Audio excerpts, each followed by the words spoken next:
मुख्यमंत्र्यांनी स्वतः नाशिकला ढगफुटी होऊ शकते, ढगफुटी सदृश्य परिस्थिती आहे हे सांगून नागरिकांना एक प्रकारे अलर्ट केलं. नाशिक आणि त्र्यंबकेश्वरचा मधला भाग आहे, या भागामध्ये ढगफुटी संभावित आहे किंवा त्या प्रकारचे निर्देश आपल्याला प्राप्त झालेले आहेत. त्यामुळे या पावसाळ्यात एक नक्की झालं की शासनानं आपल्यापर्यंत माहिती आणि धोका आधी पोहोचवण्याकरता जे जे काही करणं शक्य होतं ते नक्कीच केलेलं आहे. पण झाडं कोसळून मृत्यू काही थांबवता आलेला नाही. मॅनहोल मध्ये पडून माणसं दगावणं हे काय आम्हाला थांबवता आलेलं नाही. पुरात वाहून जाणारे मृत्यू हे काय आम्हाला थांबवता आलेले नाही. भिंत खचून मृत्यू हे देखील थांबवता आलेले नाही. आणि गेल्या 5 दिवसात मुंबईमध्ये 7 मृत्यू झालेले. हे मृत्यू नाही आहेत, हे खून आहेत. या सगळ्याचीच तर मला चर्चा करायची आहे की is this a case of classic case of urban misgovernance. प्रत्येक पावसाळ्यात हेडलाईन्स ठरलेले आहेत, फक्त त्या कोणत्या दिवशी टाकायच्या एवढाच फक्त फरक आहे. याचं कारण इच्छाशक्तीचा अभाव, विजनच नाही, आणि तिसरा प्रचंड मोठा भ्रष्टाचार. आमच्या सगळ्या सवयी 14व्या शतकातल्या आणि आम्ही जगतो 21व्या शतकात आणि अपेक्षा 22व्या शतकातल्या सोयी सुविधांची. तेव्हा या सगळ्याचं नियोजन करताना we don't need politicians to drive this. We need hardcore technologically equipped city planners and officers to drive. नमस्कार, द उदय निवडकर शो मध्ये आपल्या सगळ्यांचं मनपूर्वक स्वागत. प्रेक्षको, महाराष्ट्राच्या काही भागामध्ये आजचा हा 5वा किंवा 6वा दिवस आहे, सूर्यदर्शन झालेलं नाहीये. मुंबई, ठाणे आणि काही किनारपट्टीचा भाग जर आपण पाहिला तर त्यात सतत 4थ्या दिवशी आता संततधार आहे. हा कार्यक्रम मी रेकॉर्ड करत असताना सुद्धा मुंबईमध्ये बाहेर 100-200 फुटावरचं दिसते अशी काही परिस्थिती नाहीये. हा एक प्रचंड मोठा आता सध्या मुंबईमध्ये अस्ताव्यस्त आणि जनजीवन एक प्रकारे विस्कळीत झाल्याचं आपल्याला दिसतंय. अनेक ठिकाणी शाळा कॉलेज बंद आहेत. वर्क फ्रॉम होम अशा सूचना कार्यालयाने दिलेल्या आहेत. शासनाने वेळोवेळी खबरदारी म्हणून रेड अलर्ट ची सूचना जी IMD ने दिलेली आहे ती आपल्यापर्यंत पोहोचवली. मुख्यमंत्र्यांनी स्वतः नाशिकला ढगफुटी होऊ शकते, ढगफुटी सदृश्य परिस्थिती आहे हे सांगून नागरिकांना एक प्रकारे अलर्ट केलं. एक अतिशय मोठा लो प्रेशर बेल्ट हा नाशिकमध्ये त्या ठिकाणी तयार होतोय. मेजर डिप्रेशन ज्याला म्हणतात ते तयार होत आहे. या मेजर डिप्रेशनमुळे जो काही नाशिक आणि त्र्यंबकेश्वरचा मधला भाग आहे, या भागामध्ये ढगफुटी संभावित आहे किंवा त्या प्रकारचे निर्देश आपल्याला प्राप्त झालेले आहेत. त्यामुळे या पावसाळ्यात एक नक्की झालं की शासनानं आपल्यापर्यंत माहिती आणि धोका आधी पोहोचवण्याकरता जे जे काही करणं शक्य होतं ते नक्कीच केलेलं आहे. पण झाडं कोसळून मृत्यू काही थांबवता आलेले नाहीत. मॅनहोल मध्ये पडून माणसं दगावणं हे काय आम्हाला थांबवता आलेलं नाही. पुरात वाहून जाणारे मृत्यू हे काय आम्हाला थांबवता आलेले नाहीत. भिंत खचून मृत्यू हे देखील थांबवता आलेले नाही आहेत. आणि गेल्या 5 दिवसात मुंबईमध्ये 7 मृत्यू झालेले आहेत. हे मृत्यू नाही आहेत, हे खून आहेत. आणि ते खून इथल्या अर्बन मिसमॅनेजमेंटचे म्हणजेच शहरी गैरव्यवस्थापनाचे झालेले मृत्यू आहेत. आणि तोच तर आजचा विषय आहे. एकीकडे एका रॉकेटवर 104 सॅटेलाइट बसवून ते अवकाशात 104 ऑर्बिटमध्ये 104 अँगलनी आणि 104 व्हेलॉसिटीनी स्पीडनी लॉन्च करायची टेक्नॉलॉजी आपण विकसित केली. आपण चंद्राच्या दक्षिण भागावर जाणारे जे काही थोडेफार देश होते ते यान आपण उतरवून दाखवलं. आपण मंगळयान बनवून दाखवलं. पण मॅनहोल मध्ये माणसं पडू शकणार नाहीत अशा जाळ्या आम्हाला बसवता येत नाहीत. शेम ऑन दिस. खरंच तुम्हाला सांगतो, आपल्याकडे मुंबईमध्ये तर विशेषतः भरतीची वेळ असेल ना तर अर्धा तास जरी जोरदार पाऊस झाला तरी अनेक ठिकाणी रस्त्यावर फ्लडिंग होताना दिसतं. 1977-78 पासून मी पेपर अतिशय बारकाईनं वाचतोय शाळेत असल्यापासून. आणि तेव्हापासून मी एकच गोष्ट वाचतोय, अंधेरी सबवे पाण्याखाली, अंधेरी मध्ये पाणी साचलं, हिंदमाताला पाणी साचलं. मग आजपर्यंत 40 वर्षामध्ये आम्ही त्यावर काही उपाय शोधू शकलो नाही का? म्हणजे हे फक्त प्रॉब्लेम आमच्याकडेच येत आहेत जगात? बाकी इतर कुठल्याही देशात, कुठल्याही शहरात हे प्रॉब्लेम नाही आहेत का? या सगळ्याचीच तर मला चर्चा करायची आहे की is this a case of classic case of urban misgovernance. दिवसेंदिवस ही समस्या अगदी गंभीर होत चालली आहे. काही वर्षापूर्वी मॅनहोल मध्ये पडून डॉक्टर दीपक अमरापूरकर यांच्यासारख्या एका ज्येष्ठ शल्य विशारदकाचा सर्जनचा मृत्यू झाला होता. त्याच्यातूनही आम्ही अक्कल घेतलेली नाही काही. आत्ता सुद्धा निष्काळजीपणा बेफिकिरी दिसून येते, हे सगळं कशाचं लक्षण आहे? आणि सर्वात महत्वाचं म्हणजे गेल्या काही वर्षामध्ये पर्यावरणामध्ये खूप मोठ्या प्रमाणात बदल होत आहेत. पाऊस अवेळी, अनियमित पडतोय आणि ज्यावेळी पडतोय त्यावेळी अत्यंत बदाबदा पडतो. एकतर आपण जूनच्या अखेरीपर्यंत पावसासाठी म्हणून आकाशाकडे डोळे लावून घाम पुसत बसलो होतो. एकदा येऊ दे रे बाबा असं म्हणत होतो, पण तो जेव्हा आला ना तेव्हा तो इतक्या जोरात आला की जिथे पडला तिकडे महापूरच आला. आणि गेले काही वर्ष मी हवामानाचं हे बदललेलं चक्र पाहतोय. हवामान खात्याचे अंदाज बऱ्याचदा बरोबर येत आहेत, हे देखील तितकीच वस्तुस्थिती आहे. आणि किती वर्ष आम्ही ऐकणार की मुंबईत हे असंच होणार, कारण मुंबई ही 7 बेटांनी बनलेली आहे आणि त्या 7 बेटांवर एकमेकांवर कनेक्ट करून, म्हणजे आज ज्याला आपण माहीम कॉजवे म्हणतो, तो ऍक्च्युली मुंबईतल्या 2 बेटांना एकत्रित करणारा पूल आहे. त्या माहीम कॉजवेची एक फार इंटरेस्टिंग स्टोरी आहे, ती कधीतरी सांगेन मी तुम्हाला. परंतु या नागरिकीकरणामुळे मुंबईमध्ये अशा प्रकारचं फ्लडिंग, अशा प्रकारचा पूर ही एक अपरिहार्य बाब आहे असे सांगणारे सुद्धा महाभाग मी बघतो. पण लक्षात घ्या, हे काहीही स्वीकारण्याची मानसिकता आता नागरिकांची उरलेली नाही. याचं कारण नैसर्गिक पूर आणि कृत्रिमरित्या बेछूट नागरिकीकरणामुळे आणि बेफिकीर व्यवस्थापनामुळे आलेला पूर यातला फरक आता समजायला लागलाय. इकडे मलग्रोव्ज बेछूट कापून टाकली, ओपन स्पेसेस नाही, सगळीकडे कॉन्क्रीट टाकलं. त्याच्यामुळे पाऊस पडल्यानंतर तो जमिनीत शोषला जाईल अशी ठिकाणच आम्ही बंद करून टाकली. आणि या सगळ्याचा परिणाम काय झाला? या सगळ्याचा परिणाम झाला की अर्धा तास जरी मुंबईत पाऊस पडला तरी प्रचंड पूरसदृश्य परिस्थिती निर्माण होते आणि मग शाळांना सुट्टी द्यायला लागते. शाळेत मुलं असतील तर घरी जायचे वांदे होतात. आणि आता तर अशी परिस्थिती आहे की लोणावळ्यासारख्या ठिकाणी जवळपास 670-680 मिलीमीटर पाऊस झालाय काही मिनिटात. अख्ख्या जुलैला जेवढा पाऊस व्हायला पाहिजे तेवढा जर पहिल्या 3-4 दिवसातच होऊन गेला असेल तर मला सांगा, हे बदललेलं निसर्ग चक्र आमच्या शहर व्यवस्थापनामध्ये त्याचं प्रतिबिंब आम्हाला दिसायला नको का? आणि हाच तर खरा मुद्दा आहे. भरतीच्या वेळी पाऊस झाला की मुंबईची तुंबई होते. ही गोष्ट आम्ही किती दिवस पेपरात वाचत राहायचं? त्या तुंबईवर आमच्याकडे काही उपाय नाही का? केवळ राजकीय चिखलफेक याच्याने प्रश्न सुटणार आहेत का? मी 1990च्या दशकात काहीतरी घोषणा ऐकली होती. मुंबईचं 85ला मला वाटतं. मुंबईचं शांघाय करणार आहोत. मुंबईचं शांघाय करणार आहोत. त्या चीनमध्ये शांघायमध्ये अशीच परिस्थिती होती. तिथेही फ्लूड असे पूर यायचे.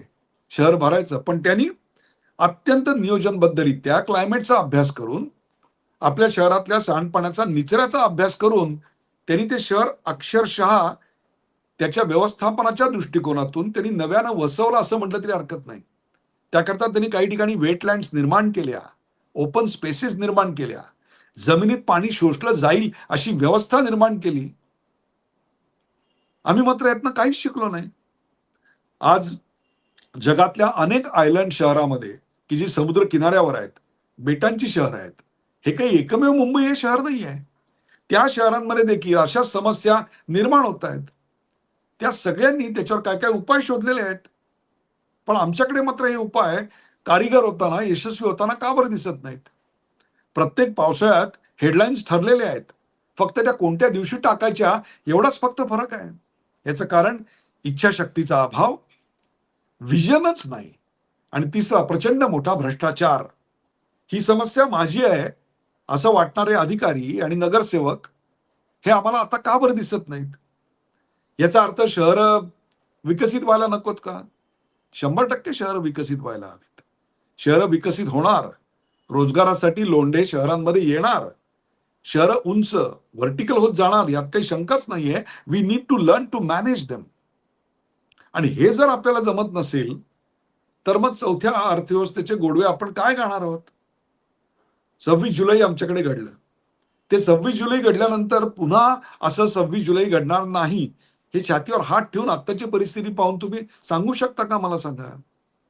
जुलै महिना आला आणि जरा पाऊस सकाळी बाहेर पडत असला की त्या पत्नीच्या छातीमध्ये धस्स होतं की आपला बाहेर गेलेला नवरा घरी परत येणार की नाही, शाळेत गेलेली मुलं धडधाकटपणे परत येणार की नाही. या सगळ्याला केवळ मी शासनाला जबाबदार धरतोय आणि निसर्गाला जबाबदार धरतोय असं नाही. लोकांच्या हॅबिट्स, सवयी पण तशाच आहेत.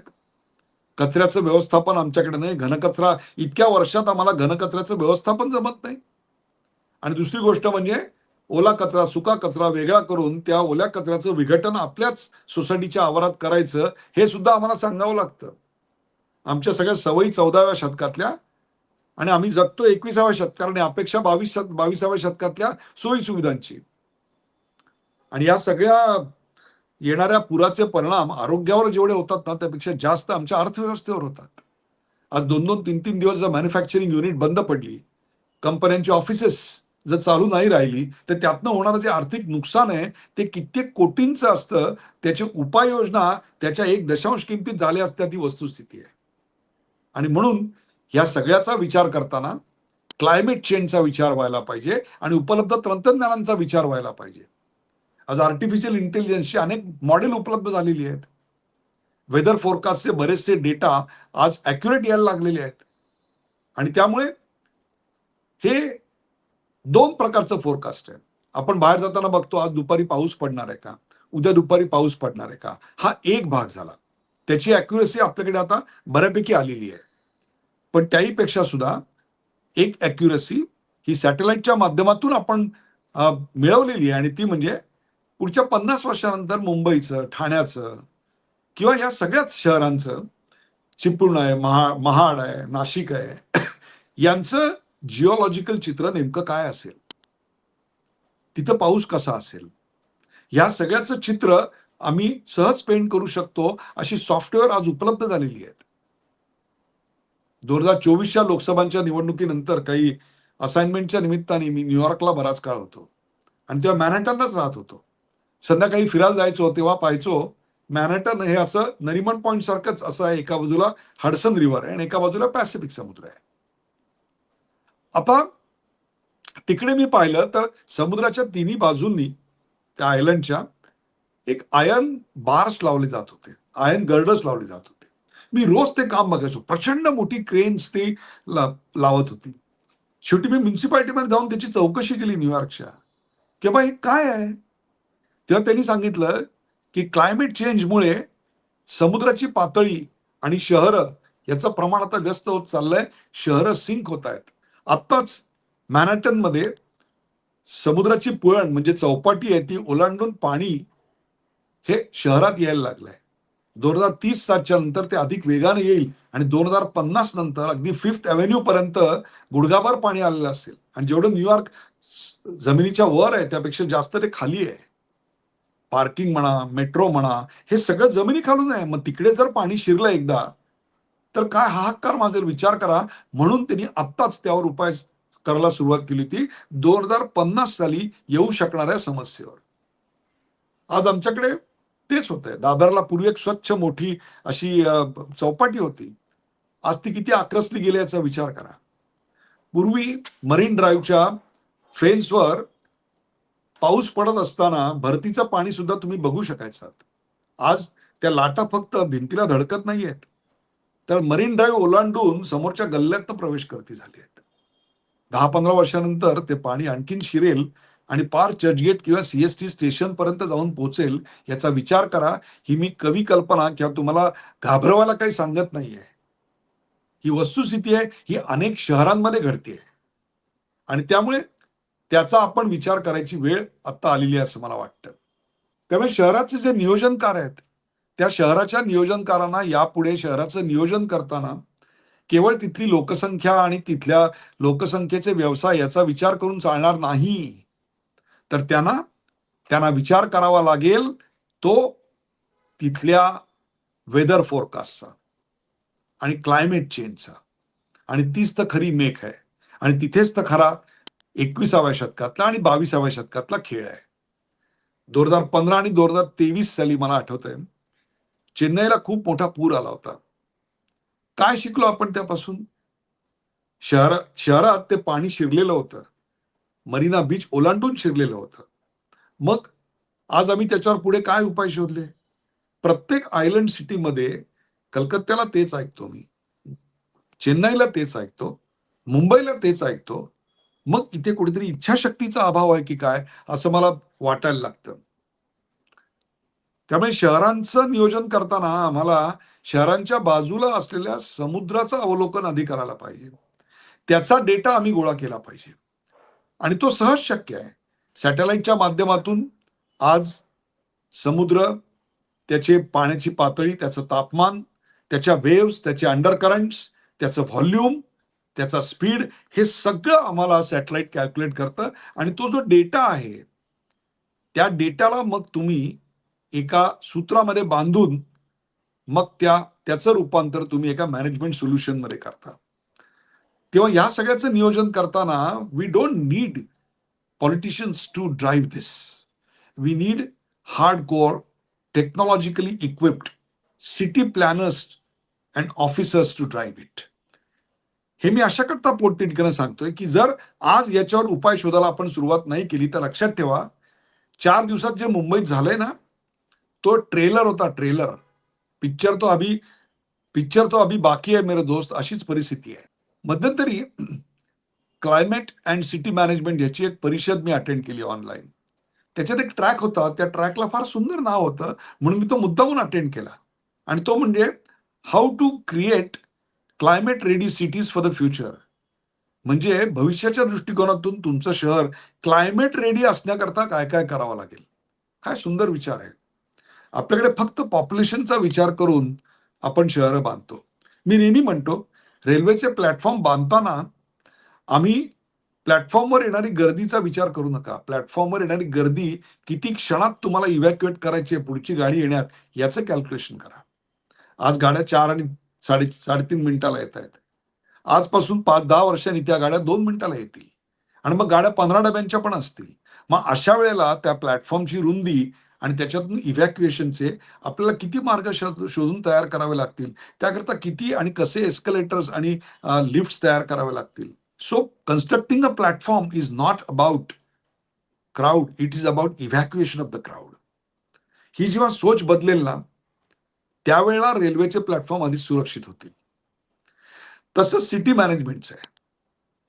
पाण्याचा निचरा आणि 700 मिलीमीटर पाणी आपल्याकडे पडू शकतं याचा विचार करूनच आम्हाला शहराच्या सांडपाण्याच्या नियोजनाची व्यवस्था करावी लागणार आहे. आणि हे रॉकेट सायन्स नाहीये, तुम्हाला सांगतो. अनेक शहरांनी हे केलेलं आहे. न्यूयॉर्क आहे, टोकियो आहे, बँकॉक आहे, लंडन आहे. ही सगळी शहरं आता समुद्र पातळीच्या खाली जात आहेत, म्हणून ते हर तऱ्हेचे उपाय करून त्या शहरांना जिवंत ठेवायचा प्रयत्न करतायत. मग आपण यात मागे का राहायचं? आज आमची अर्थव्यवस्था आणि आमच्या देशाची प्रतिष्ठा या सगळ्यांपेक्षा कमी असं काय म्हणायचं का? अहो, सारा 30 मिलीमीटर पाऊस, अर्धा तास जरी पाऊस झाला तरी आमच्याकडे सगळं जनजीवन ठप्प होतं. आणि ज्यांच्याकडे स्कूटर आणि मोटर काय कार आहेत ना, त्यांना असं वाटायला लागतं आपल्याकडे बोट असती तर बरं झालं असतं, आपण सुटकन घरी गेलो असतो. ही परिस्थिती आमच्याकडे का निर्माण होते? जगातली काही शहरं तर वर्षाला 1 सेंटीमीटर समुद्र आत्ताच्या त्यांच्या पातळीच्या खाली जात आहेत. मग हे सगळं समोर दिसत असताना आम्ही त्यावर काय करणार आहोत? आमच्या डोळ्यासमोर हे घडतंय. आज मरीन ड्राईव्ह मधलं पाणी हे त्या गल्ल्यांमध्ये शिरायला लागलंय. पूर्वी दादरला आम्ही जायचो लहानपणी, त्यावेळेला केवढी मोठी स्वच्छ चौपाटी होती. आता ती खूपच आक्रसली गेली. का? समुद्राच्या लाटा खूप जास्त यायला लागल्या. मी नेहमी ताज लँड्स एंडला जेव्हा जातो, बांद्रा बँडस्टँडला, त्यावेळेला तिथे शाहरुखचा बंगला आणि त्याच्या समोरची गर्दी पाहतो. पूर्वी लहानपणी तिकडे मोठा समुद्र किनारा होता. खडक वगैरे असे व्यवस्थित दिसायचे. आता त्या खडकांवर पाणी आदळतं. 2050-60 साली शाहरुखच्या बंगल्याला धडकणार नाही कशावरून, मला सांगा? आणि ही जर कवी कल्पना वाटत असेल ना, तर प्लीज डोंट थिंक सो. हे आत्ता तुमच्या दारावर टकटक करून कोणीतरी वॉर्निंग देतंय 4 दिवसात. शहर बंद पडल्यानंतर आज मुंबईच्या बाहेर जायला, तुम्हाला पुण्याला जायला रस्ता नव्हता, 18 तास बंद, रेल्वे 18 तास बंद. ही सगळी वॉर्निंग आहे की तुम्हाला यापुढे बदा कोसळणाऱ्या पावसाचा विचार करूनच तुमची कन्स्ट्रक्शन ऍक्टिव्हिटी तुमच्या हातात घ्यावी लागणार आहे. So we need to plan the cities which are climate ready. बँकॉकमध्ये मी एक अफलातून प्रयोग पाहिला. बँकॉकच्या मध्यभागी त्यांनी एक मोठं उद्यान तयार केलं, हिरवळींनी युक्त असं. आणि ते उद्यान त्यांनी असं केलं, आणि त्यामुळे जे पाणी इथून पडायचं ना, ते इथे खाली गोळा व्हायचं आणि ते गोळा झालेला पाण्याचा एक मोठा तलाव होता खाली. तिकडे त्यांनी लहान मुलांसाठी वॉटरसायकल स्पोर्ट्स ठेवले होते. म्हणजे तुम्ही त्या पाण्यावर सायकल चालवू शकता आणि त्याच्याने ते पाणी चर्न व्हायचं आणि त्याच्यात ऑक्सिजन मिक्स व्हायचा आणि ते पाणी जिवंत आणि ताजंतवानं राहायचं आणि ते पाणी वापरून त्यांनी ती शहरातली हिरवळ फुलवलेली होती. बँकॉक सारख्या छटाकभर शहराला हे जमतं आणि मुंबईला जमत नाही. हा ठपका आम्ही सहन करायचा का हो? शहर प्लॅन करताना आम्ही त्याच्या भूगोलाचा विचार करतो, त्याच्या जिओग्राफीचा विचार करतो, हिस्ट्रीचा विचार करतो, त्याच्या कल्चरचा विचार करतो, पण त्याच्या हायड्रोलॉजीचा विचार करत नाही. आणि म्हणून या सगळ्या समस्या येत आहेत. Natural flooding versus artificial flooding या दोहोतला फरक आता नागरिकांना कळायला लागलाय. वसई विरारमध्ये जे होतं ना, ते नॅचरल फ्लडिंग नाहीये फक्त. तिथं आर्टिफिशियल फ्लडिंग आहे. कारण अनेक ठिकाणी तुम्ही विचित्ररित्या कॉन्क्रीटची जंगलं उभी केलेली आहेत. हे सगळं जर बदलायचं असेल, तर आता तातडीनं उपाययोजना करण्याकरता म्हणून निसर्गानं विंगेत उभे राहून ही तिसरी बेल दिलेली आहे. आता हा निसर्गाच्या तबाहीचा पडदा तुमच्यासमोर उघडून त्याचं रौद्र रूप येण्या अगोदरच आपल्या सगळ्यांना यावर उपाययोजनेत सहभागी व्हायला लागेल. प्रेक्षको, हा कार्यक्रम कसा वाटला ते मला जरूर सांगा. असे नवनवीन विषय घेण्यासाठी आम्हाला सूचित करा, शेअर करा, सबस्क्राईब करा, लाईक करा. पाहायला विसरू नका द उदय निगुडकर शो.